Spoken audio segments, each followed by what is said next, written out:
오늘은 짧게 12장 저희들 나가고 13장 함께 나가겠습니다.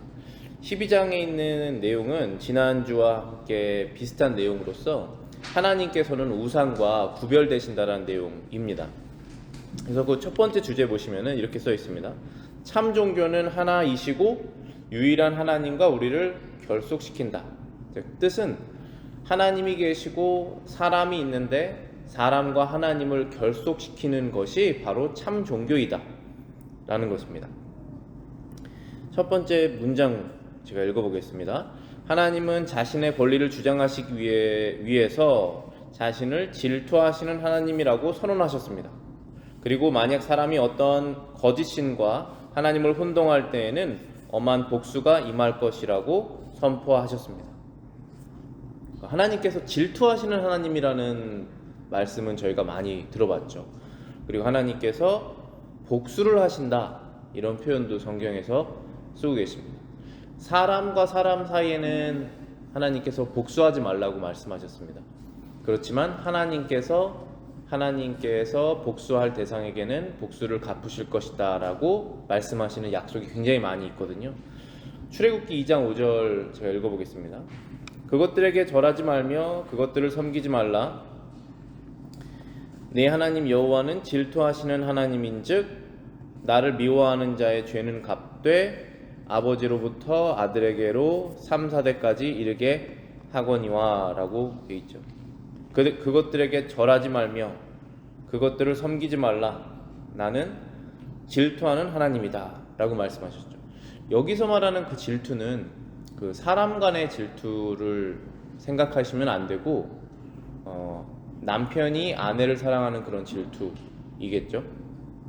그래서 하나님께서 우리에게 받으시고자 하는 그 사랑을 다른 곳에 뺏기는 것을 원하지 않는다라고 말씀하시는 것입니다. 그래서 사람이 하나님께 드리는 그 사랑을 다른 것들에 주는 것을 하나님께서 싫어하신다 하시면서 우상숭배를 금지하신 것입니다. 그리고 우상숭배를 행하는 사람들에게 하나님께서 죄를 갚을 것이다 라고 말씀하셨습니다. 두 번째 문장입니다. 그 다음에는 사람들이 하나님께 순종할 수 있도록 합당한 예배가 무엇인가를 정의하셨습니다. 이 두 가지를 율법 아래 묶으셨는데, 첫째는 신자들을 하나님께 결속하기 위해서 하나님께서 유일한 입법자가 되신 것이고, 둘째로는 사람들이 하나님의 뜻을 따라 옳게 예배하는 규칙을 정해 주셨습니다. 자, 이 뜻은 무엇이냐면은 하나님께서 사람들의 예배를 받기를 원하시는데요. 사람들이 자유롭게 예배를 하지만 자기 마음대로 원하는 대로 예배하는 것이 아니라 하나님께서 합당한 예배가 무엇인지를 알려주셨다는 것이에요. 그래서 그렇게 그 방식대로 하나님께 예배를 드리는 것이 맞다라는 것이죠. 그래서 그 부분에서 하나님께서 사람이 하나님께 어떻게 예배를 해야 된다는 그것을 알려주시기 위해서 두 가지 율법을 말씀해 주셨는데, 하나는 무엇이냐면은 하나님께서 유일한 입법자가 되신다라는 것입니다. 그 입법자라는 것은 여기 영어로 보시면은 law giver라고 되어 있어요. 그러니까 법을 주시는 분이십니다. 우리가 그 국회의원 여기서 하원 의원은 이렇게 뽑으면은 House Representative라고도 말하지만 그 사람들이 법을 만드는 사람들이기 때문에 Lawmaker라는 표현도 쓰더라고요. 그러니까 법을 만들지 않습니까? 법을 상정하고 회의하고 그렇게 합시다. 뭐 이것에 대한 벌금은 이렇게 합시다. 아니면 그것은 통과시킵시다. 맙시다. 이러한 법을 결정하는 사람들이 있지 않습니까? 그러한 사람들을 Lawmaker라고 하는데 하나님께서는 Lawgiver라고 지금 말씀하셨습니다. 뜻은 하나님께서 말씀하시는 것이 법인 거죠. 이렇게 해야 된다 하면 그렇게 해야 되는 것이고, 그것은 아니다 하면 그것이 아닌 것이죠.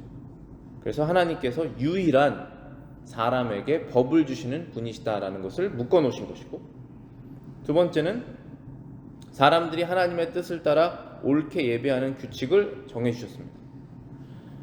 사람들이 이렇게 예배하면 하나님께 더 영광이 되지 않을까? 이렇게 예배하면 더 교회에서 은혜가 되지 않을까? 이렇게 예배하면 믿지 않는 사람들이 더 예배 드리는데 공감을 갖지 않을까? 라고 생각해서 예배법을 만들지 말라라는 것입니다. 하나님께서 정해놓으신 대로 원하시는 대로 예배를 하라라고 말씀하신 것입니다. 이 부분이 흐트러지면 교회에서 마치 우상 숭배를 하는 예배처럼 변해질 수도 있다는 것이죠. 그것을 막으시는 거예요. 12장에 있는 내용은 그런 내용이었고요. 그 다음에 이제 13장으로 넘어가시면은 그럼 참 하나님은 누구신가? 사람들이 다 신을 믿는다고 I believe God 이라고 말을 하고 있는데 전 세계적으로 진짜 하나님은 누구신가에 대한 그 지식에 대해서 얘기하는 것이 이제 13장입니다. 성경은 창조 이래 삼위를 포함하는 하나님의 한 본체를 가르쳐 주신다. 삼위, 그러니까 삼위일체 할 때 그 삼위죠. 하나님께서는 자신이 삼위일체의 하나님이시다라고 우리에게 알려주시는 거예요. 그 하나님이 진짜 하나님이라는 것이죠. 그러니까 반대로 말하면은 사람들이 나는 하나님을 믿는다라고 말을 하는데 그 사람들의 이야기를 가만히 들어보면 삼위일체의 하나님이 아닐 수가 있습니다. 그러면 그는 진짜 하나님을 섬기는 것이 아니구나 라고 알 수 있게 되는 것이죠. 그래서 그 삼위일체에 대해서 지금 칼빈이 13장에서는 설명하고 있습니다. 첫 번째 주제는 하나님의 본질은 측정 불가하며 영적인 것이다 라는 주제입니다. 자, 측정 불가하다는 것은 사람이 생각으로 가늠할 수가 없다는 것입니다. 그리고 하나님은 육적인 분이 아니라 영적인 분이다 라는 것이죠. 첫 번째 문장 보시겠습니다. 확실히 하나님의 무한성은 우리의 감각으로 감히 그를 측정하려는 것을 두려워하게 합니다. 또 그분의 영적인 본성은 우리가 하나님에 대해 세속적이고 육적으로 상상하지 못하도록 합니다. 자, 이 두 가지 때문에 사람이 하나님을 두려워하며 경외할 수가 있다는 것이죠. 첫 번째는 무한성이라는 것입니다. 영어로는 infinity라고 되어 있습니다. 그러니까 이 무한하다는 개념은 우리가 감히 상상할 수가 없는 거예요. 우리가 머릿속으로 계산할 수가 없다는 것입니다. 무한한 하나님이시기 때문에 우리가 가지고 있는 여러 가지 감각을 통해서 하나님을 측정할 수가 없다라는 것이고, 그 사실 때문에 우리가 하나님에 대해서 두려움을 갖고 있는 것입니다. 하나님의 능력과 그 존재가 무한하시기 때문에. 두 번째는 영적인 본성인데요. 우리는 영적인 존재지만 육적인 존재이기도 하죠. 그래서 이 영적인 감각이 아닌 육적인 감각으로 하나님에 대해서 상상하려고 하는 습성이 있습니다. 그런데 하나님께서는 우리처럼 몸이 없으시기 때문에 세속적이고 육적인 상상으로는 하나님을 이해할 수가 없습니다. 그렇기 때문에 우리가 하나님을 경외하게 된다, 그런 말씀을 지금 하고 있는 것입니다. 두 번째 문장도 이어나갑니다. 하나님은 자주 자신의 거처를 하늘이라고 말씀하시지만 그분이 측량할 수 없는 분이신 것처럼 땅 자체를 가득 채우고 계십니다. 또한 우리의 우둔한 마음이 세상에 깊이 빠져 있음을 보시고 태만과 무기력을 깨우기 위해 세상 위로 우리를 들어 올리십니다. 우리가 하나님께서 어디에 계십니까? 라고 그 질문을 던졌을 때 하나님은 하늘에 계십니다 라고 일반적으로 말할 수 있죠. 그런데 하나님께서 성경에서 그렇게 자주 말씀하시고, 그럼 하나님께서 땅에 없으십니까? 지금 이곳에는 없으십니까? 그렇지 않으시죠? 하나님은 온 세상에 충만하신 분이시죠. 그런데 하나님께서 온 세상, 이 땅에 충만하시다라고 하면 사람들의 마음이 게으르고 무기력해져서 또 이 세상의 눈을 돌릴 수 있기 때문에 하나님께서 하늘에 있다라고도 말씀하신다라는 그런 뜻입니다. 그러니까 하나님께서는 온 세상에 충만하신 분이시지만, 그렇게 무한하신 분이시지만 하나님께서는 이 땅에만 속해 있지 않고 하늘에 계시다라고 해서 영적인 자신의 본성을 또 알려주신다라고 이해할 수가 있는 것입니다. 두 번째 주제입니다. 하나님 안에 삼위가 계신다. 삼위, 영어로는 three persons입니다. 그래서 삼위일체라고 하면은 three persons in one 이라는 뜻이죠. 삼위일체. 그래서 이 persons라고 하는 그 단어가 위라는 단어에 들어가는 것입니다. 3은 숫자 3이고 위가 person이고 일체 그러면 하나이시다 라는 그런 뜻이죠. 이 세상을 창조하신 그 이스라엘의 참 하나님은 3위로 계시는 분이십니다. 3person으로 계신다라는 뜻입니다. 첫 번째 문장입니다. 하나님은 우상보다 세밀하게 자신을 구별하기 위해 또 다른 특별한 표시로 자신을 나타내 주십니다. 즉 3위 안에서 3persons 안에서 자신을 분명히 계시하시면서 자신을 유일한 하나님으로 세상에 공포하십니다. 지금 우리가 이 큰 주제를 다루는 것은 참 하나님의 지식입니다. 그러니까 참 하나님이 누구이신가라는 내용을 지금 다루고 있는 것이죠. 이 세상 사람들이 나는 하나님을 믿는다라고 하는데 그들의 하나님은 이 삼위일체의 하나님이 아니라는 것이죠. 오직 기독교 안에서 성경에서 말하는 그 하나님이 바로 삼위일체의 하나님이시다. 그리고 하나님께서 스스로 세상에 나는 다른 우상과 다르고 나는 삼위일체 하나님이다라고 알려주신다는 거예요. 그래서 우리가 하나님은 삼위일체 하나님이시구나 라고 알게 됐다는 것이죠. 그것이 세밀하게 자신을 특별하게 다른 우상으로부터 구분하시는 하나님의 방법이라는 것입니다. 그래서 모든 이단은 여기에서 다 갈려요. 모든 이단들은 이 삼위일체에 대한 내용이 어그러졌거나 삐뚤어졌거나 고의적으로 빼거나 해서 바뀝니다. 그러니까 하나님께서 내가 진짜 하나님이다라는 것을 알려주기 위해서 이 삼위일체라는 이 특성, 고유한 그분의 특성을 우리에게 알려주신 것입니다. 자, 다음 장 넘어가 보시겠습니다. 두 번째 문장입니다. 성경은 하나님의 아들을 그 본체의 형상이라고 부름으로써 틀림없이 성부께서 성자와 구별되시는 실제를 가지고 계신 분이라고 하였습니다. 자, 이 말씀은 히브리서 1장 3절에 나오는 말씀입니다. 이는 하나님의 영광의 광채시요 그 본체의 형상이시라 라고 되어 있습니다. 여기에서 말하는 이는 예수 그리스도를 말씀하십니다. 다시 읽어보겠습니다. 예수 그리스도는 하나님의 영광의 광채이시오. 영어로는 who being the brightness of his glory 하나님 아버지의 영광에 빛나는 분이시다 라고 예수님을 지금 묘사하고 있고요. 그 두 번째 부분이 이제 칼빈이 인용한 것입니다. 그의 본체의 형상이시라 the express image of his person 라고 되어 있죠. 여기서 his person이라는 것은 아버지입니다. 하나님 아버지의 이미지를 표현하시는 분이시다 라고 되어 있죠. 자, 그러면은 여기 다시 두 번째 문장으로 가시면은 성경은 하나님의 아들을 그 본체의 형상이시라 라고 불렀다. 이것은 틀림없이 성부 하나님, 그 아버지가 성자 하나님과 구별되는 분이라는 것을 알려주시는 것이다. 그러니까 성부 하나님 아버지 있지 않습니까? 그리고 성자 하나님 아들은 다른 분이라는 것입니다. 하나이시지만 그러니까 삼위일체는 하나시잖아요. 그렇지만 다른 분이죠. 같은 분이면 다 아버지라고 부르면 되잖아요. 그렇지만 아들이라고 부르지 않습니까?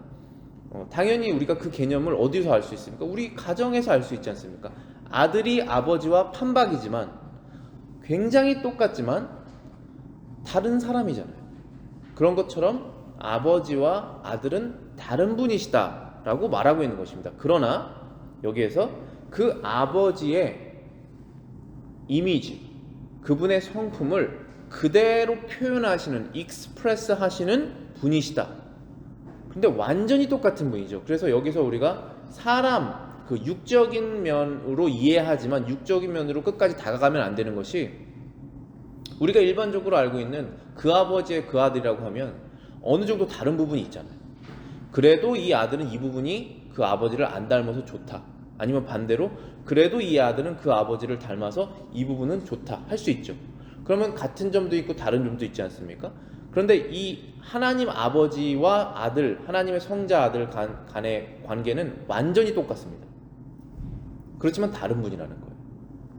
그래서 전혀 이견이 없어요. 서로 다른 의견이 없어요. 아들과 아버지가 다른 의견이 있지 않습니까? 이렇게 해라 그러면 저는 이렇게 생각합니다 말할 수 있죠, 아들이.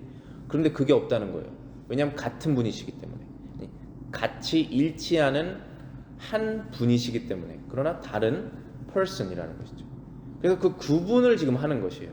이 아들이 하나님 아버지가 아니라는 사실을 구분하지만 그분은 결국은 아버지의 모든 특성을 사람들에게 보여주시기 위해서 이 땅에 오셔서 하나님이라는 분이 누구신지를 사람들에게 알려주셨다는 것입니다. 완전하게. 그런 말씀이죠, 지금. 다음 세 번째 문장입니다. 성부께서는 자신의 고유한 특성에 의하여 구별되시기는 하지만 자신을 성자 속에 완전히 표현하셨기 때문에 그는 그의 위격을 아들 안에서 나타내 보이셨다 함은 매우 타당한 말입니다. 다시 설명해 드리겠습니다. 성부 하나님, 그 아버지 하나님은 그분만의 고유한 특성에 의해서 아들과 구분되신다는 것입니다. 그런데 그분만의 고유한 특성을 그 아들 안에서 완전하게 표현하셨습니다. 그래서 그 아들 안에서 자신을 나타내셨다라고 하는 이 성경 말씀이 매우 타당한 말씀이구나 라고 말하고 있는 것입니다. 자, 여기에서 그의 위격이라고 나와 있는 단어가 있는데 하이포스타시스라는 단어가 있습니다. 근데 이 하이포스타시스라는 단어를 사전에서 찾아보면은 신학적으로는 위격, 그러니까 하나님 아버지는 제1격, 성자 하나님은 제2격, 성령 하나님은 제3격. 그래서 1격, 2격, 3격 할 때 그 위격을 말하는 단어예요. 이게 하이포스타시스라는 단어가. 근데 이 철학적으로 넘어가면 이것이 어떠한 사람의 근본, 실체라는 단어이고, 또 의학적으로 가면 혈액에 관련되는 단어예요. 그러니까 우리가 삼위일체라는 것은 물론 우리의 머리로는 이해할 수가 없어요.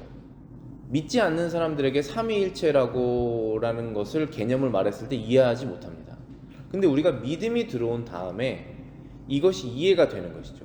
하나님은 한 분이신데 그분들은 아버지, 아들, 성령이 다 다르신 분이시지만 하나이시고 완전한 연합을 이루시고 계시는구나 라는 것을 알게 되는 것이죠. 그래서 성부 하나님의 고유한 특성이 사람들은 하나님을 모르지만 예수님을 통해서 그 하나님의 고유한 특성을 다 알게 됐다는 것이죠. 표현하셨기 때문에. 그래서 네 번째 문장에 이렇게 써 있습니다. 따라서 성부 하나님의 고유한 위격이 성자 하나님 가운데서 빛난다는 추론을 할 수 있는 것이다. 이와 같이 우리는 또한 아들의 위격을 아버지로부터 구분할 수 있다. 두 분은 다른 분이시지만 아버지의 고유한 위격이 성자 하나님 안에서 나타났다라는 것입니다. 저와 여러분들이 어떻게 하나님을 알 수 있습니까? 만나본 적도 없으시잖아요. 만질 수도 없지 않습니까? 그렇죠? 볼 수도 없지 않습니까? 그런데 우리는 누굴 보았습니까? 예수 그리스도를 보았죠. 성경 말씀을 통해서 그분이 이렇게 사셨구나, 이러한 행동을 하셨구나, 이러한 말씀을 하셨구나, 그리고 이렇게 대처하셨구나, 그리고 이렇게 하신 것이구나. 십자가에서 다 우리는 만나본 것이죠. 그 분을 통해서 아버지는 이런 분이시구나, 하나님은 이러한 분이시구나 라는 것을 알게 됐잖아요. 그게 바로 그 뜻입니다. 아버지 하나님의 고유한 특성을 그 아들 안에서 완전히 나타내셨다. 그래서 여기에서 표현으로 The express image of Father 이라는 것입니다. 아버지의 특성을 아들 안에서 나타내셨다. 다섯 번째입니다. 같은 논리로 성령도 그분이 곧 하나님이시라는 것을 증명하고 있지만 동시에 그분은 성부와 다른 존재입니다. 성령 하나님도 인격으로 존재하시죠. 그분은 우리의 기도를 들어주시고 우리를 위해서 슬퍼하시고 우리를 인도하시고 우리에게 말씀해 주시는 분이시지 않습니까? 그러나 그분은 성자 하나님과 다르시고 성부 하나님과도 다르신 인격이라는 것입니다. 그래서 구분되어야 된다라고 말하고 있습니다. 6번째 문장입니다. 그러나 이것은 본질의 구분이 아니다. 그러므로 하나님 안에 삼위가 있다는 결론을 내릴 수가 있습니다. 본질, 여기 영어로는 essence, 실체가 다르지 않다. 그러나 그 안에 three different person이 있다라는 것은 우리가 말할 수 있다. 성경에서 그렇게 말하고 있다라는 것입니다. 여기까지가 지금 칼빈이 삼위일체를 지금 설명해보고 있는 것인데요. 그런데 이 삼위일체라는 단어가 성경에 안 나와 있는 건 알고 계시죠? 삼위일체라고 하는 이 단어, 트리니티라는 이 단어는 성경에 나와 있지 않아요. 그렇죠? 우리가 성경을 읽다 보면 그렇구나라는 것을 알게 된 것이지, 지금까지 제가 말씀드린 부분이 다 이해가 되시잖아요, 우리가 믿음으로.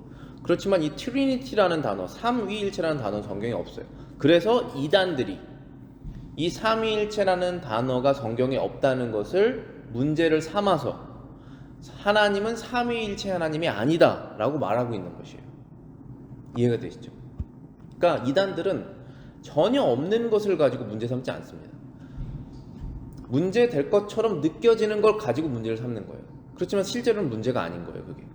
그게 이단들이 속이는 거예요. 우리가 지혜가 없으면 그렇게 해서 넘어가는 거예요. 왜냐하면 그것이 맞는 것처럼 들리기 때문에. 그래서 지금 그것에 대해서 지금 칼빈이 설명하고 있는 것은 세 번째 주제인데요. 삼위일체, 위격 등과 같은 표현은 성경 해석에 도움을 주므로 인정할 수 있는 것이다 라고 말하고 있습니다. 하나님은 삼위로 존재하시며 삼위의 각 위는 완전한 하나님이십니다. 그러나 또한 한 분의 하나님이십니다. 성경이 이를 증언합니다. 그러나 이단들은 위라는 말에 반대합니다. 삼위일체라는 말이 성경에 없다는 이유 때문입니다. 그러나 이 용어는 진리를 쉽고 명백하게 하는 것입니다. 지금까지 제가 이 설명드린 이 내용이 있지 않습니까? 하나님 안에는 아버지, 아들, 성령이 계십니다. 이 세 분은 모두 하나님이십니다. 그러나 이 세 분은 서로 다른 분이십니다 라는 이 내용이 아주 길죠. 근데 이 내용을 짧게 표현하기 위해서 삼위일체라는 말을 쓴 것이죠. 그래서 그 단어는 이 제가 길게 말한 이 진리를 명백하고 쉽게 요약한 단어이고, 그래서 사람이 성경을 해석하는 데 도움을 주는 좋은 단어이다 라고 칼빈이 반박하고 있는 것입니다. 그런데 이렇게 되면 안 되겠죠. 삼위일체라는 단어가 없기 때문에 하나님은 삼위로 계시지 않는다 라고 말할 수 없는 것입니다. 왜냐하면 성경에서 분명히 하나님은 아버지, 아들, 성령으로 계시다라고 말씀하고 계시기 때문입니다. 그래서 지금 두 가지 이단에 대해서 칼빈이 예를 들고 있는데요. 이 이단들은 아주 초반의 이단이에요. 그러니까 언제적 이단이냐면은 그 초대교회 때 이단이에요. 그래서 예수님이 신이신지 하나님이신지가 지금 이 사람들이 문제로 삼는 것이고, 성령님이 신인지 하나님인지를 문제를 삼는 그러한 이단들이죠. 지금도 이단이 결국은 그 범위 안에서 계속 그것을 사용하는 것입니다. 뭐 여호와의 증인이라든지 다 그 이단 그러한 이제 특성을 갖고 있습니다. 그대로. 자, 그래서 여기 네 번째 주제입니다. 교회는 거짓 교사들의 정체를 폭로하기 위해 필요한 삼위일체와 위격의 표현에 유념해 왔다. 자, 뜻은 이 교회, 하나님의 이 거룩한 교회가 삼위일체, 그 다음에 위격, 그러니까 Trinity, Persons, 이러한 단어들, 이 단어들의 표현을 아주 중요하게 지켜왔다라는 뜻입니다. 왜냐하면 이것을 지키면서 어떤 것이 드러나냐면은 성경을 거짓되게 가르치는 교사들, 그들의 정체가 폭로되기 때문에 이 단어를 끝까지 고수하고 있다라고 말하고 있는 것입니다. 여기 칼빈의 원문에 영어 이제 원문에 보면은 unmask라고 되어 있어요. 그러니까 마스크를 쓰고 진짜 하나님의 말씀에 가르치는 사람인 것처럼 하고 있는데 마스크를 벗겼더니 아니었더라. 이렇게 되는 것입니다. 그런데 어떻게 그 마스크를 벗길 수 있냐면은 이 삼위일체에 대해서 얘기를 하면 된다 라고 말하고 있는 것이죠. 첫 번째 아리우스라는 사람이 있습니다. 아리우스는 그리스도가 하나님이요 하나님의 아들이라고는 고백을 했다. 그러나 동시에 그리스도가 다른 모든 피조물처럼 지음을 받았고 시작을 가졌다고 이단적으로 주장을 했습니다. 자, 이거 이단입니다. 아리우스가 그리스도는 하나님이고 하나님의 아들이라고 고백했다. 여기까지는 맞아요. 그런데 동시에 그리스도가 다른 피조물처럼 지음을 받았고 시작을 가졌다고 이단적으로 주장했다. 자, 이 부분을 어떻게 우리가 해석해야 되냐면은 예수님께서 2000년 전에 이 땅에 오셨을 때 사람의 몸을 입으셨죠. 그럼 입었다는 뜻은 원래 존재가 있다는 뜻이잖아요. 그렇죠. 우리가 옷을 입으려면 원래 사람이 있어야지 옷을 입지 않습니까? 이 예수님은 성자 하나님이시잖아요. 그럼 그분의 시작은 언제입니까? 시작이 없죠. 하나님의 시작이 있으십니까? 여러분 시작이 있으시잖아요. 태어난 날이 있잖아요. 이 세상에 존재가 생겨난 시점이 있지 않습니까? 그런데 하나님은 없으신 거예요. 왜냐하면 그분은 하나님이시기 때문에. 하나님이 세상을 만드셨잖아요. 그렇기 때문에 그 하나님 안에 성자 하나님이 계신 것이죠. 그래서 그분은 태초부터 원래부터 시작점도 없으신 그분인데 이 아리우스라는 사람은 성자 하나님도 그때 생겼다라는 것이에요. 그러면 어떻게 되는 것이에요? 사람은 여기 있고 창조물이니까 창조자는 하나님은 위에 계시지 않습니까? 우리랑 다른 레벨에 계신 분이시잖아요. 그런데 성자 하나님을 밑으로 끌어내리는 것입니다. 우리랑 비슷하게 만드는 거예요. 이게 이단이에요. 다 이렇게 합니다. 결국은 우리 지금 현대의 이단도 결국은 이 범위에서 벗어날 수가 없어요. 예수님을 끌어당기는 것입니다. 사람의 레벨로. 자, 그 다음에 사벨리우스라는 이단 종파가 있습니다.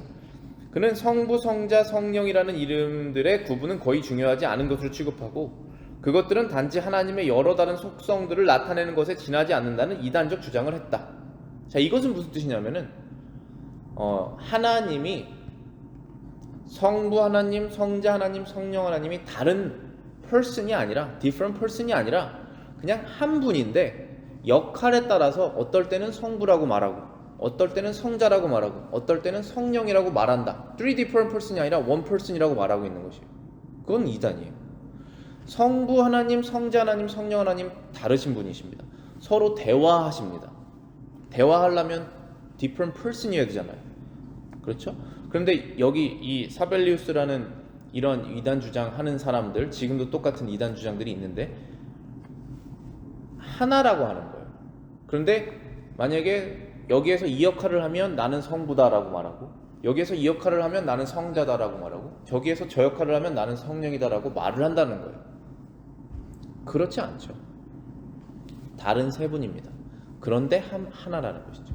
완전한 조화가 있다는 뜻이지 똑같은 사람이 다른 역할을 한다고 바뀌는 것이 아니죠. 예를 들면은 제가 아이들에게는 아버지죠. 그런데 부모님에게는 아들이죠. 아내에게는 남편이죠. 똑같은 사람이 세 개의 역할을 할 수 있죠. 이렇게 생각한다는 거예요. 성부, 성자, 성령. 그렇지 않아요. 성부, 성자, 성령은 다른 분이시고 서로 대화를 하십니다. 그렇지만 그 의견이 한 번도 다르지 않아요. 완전한 유니티가 있으세요. 그분이 신이세요. 우리는 성령으로 교통을 합니다. 여러분들과 저와 교회 안에 있는 성도들은 성령으로 교통을 해요. 그리고 기준은 뭡니까? 성경이에요. 예수님의 말씀. 그리고 누구를 위해서 합니까? 하나님 아버지를 위해서 교통을 합니다. 그러나 우리 사이에 완전한 유니티가 있습니까? 유니티가 있고 싶지만 그렇지 않잖아요. 우리의 죄성 때문에. 그렇지만 우리는 다 다른 사람들이지만 유니티를 형성하려고 하잖아요. 하나님 안에서. 그러나 성부, 성자, 성령은 완전한 유니티가 있다는 거예요. 왜냐하면 죄가 없으시기 때문에. 완전한 뜻을 갖고 계시기 때문에. 그렇지만 다른 분들이잖아요. 다른 분이시고 하나라는 것이죠. 그게 바로 성경이 말하는 이 하나님이에요. 세상을 만드신 하나님. 그리고 그 아들을 통해서 세상에서 죄를 지어서 죽음에 들어가야 되는 하나님의 백성들을 구원하시는 그 하나님이세요. 그리고 구원된 사람들에게 성령을 주셔서 늘 성령이 우리를 이끌어서 결국은 하나님의 나라에 들어가게 하시는 바로 그 하나님이시라는 거예요. 그런데 이 하나님의 삼위일체가 흔들리고 깨지는 순간 이단적인 사상이 들어와서 이단 종파가 생겨나게 된다는 것입니다. 구분을 어떻게 하느냐? 과연 그도 나랑 똑같이 이 세상을 지신 하나님을 믿는가? 겉으로는 굉장히 비슷해 보이는데 얘기하고 들어가다 보면 이 삼위일체에서 다 걸리게 된다는 것이에요. 왜 하나님께서 이 삼위일체로서 자신을 우리에게 드러내 주셨습니까? 사람들이 우상을 섬기지 않고 진짜 하나님을 섬길 수 있도록 누구도 속일 수 없는 특성을 만들어 놓으셨다는 것입니다. 어떻게 여러분의 아들이 친자인지 확인할 수 있습니까? DNA 확인하면 되잖아요. 그거 똑같은 거예요. 어떻게 여러분이 저 사람이 믿는 하나님이 똑같은 하나님인지 알 수 있습니까? 그걸 확인하면 되는 것입니다. 삼위일체 하나님을 확인하면 된다는 것이죠. 우리 기도하고 마치겠습니다.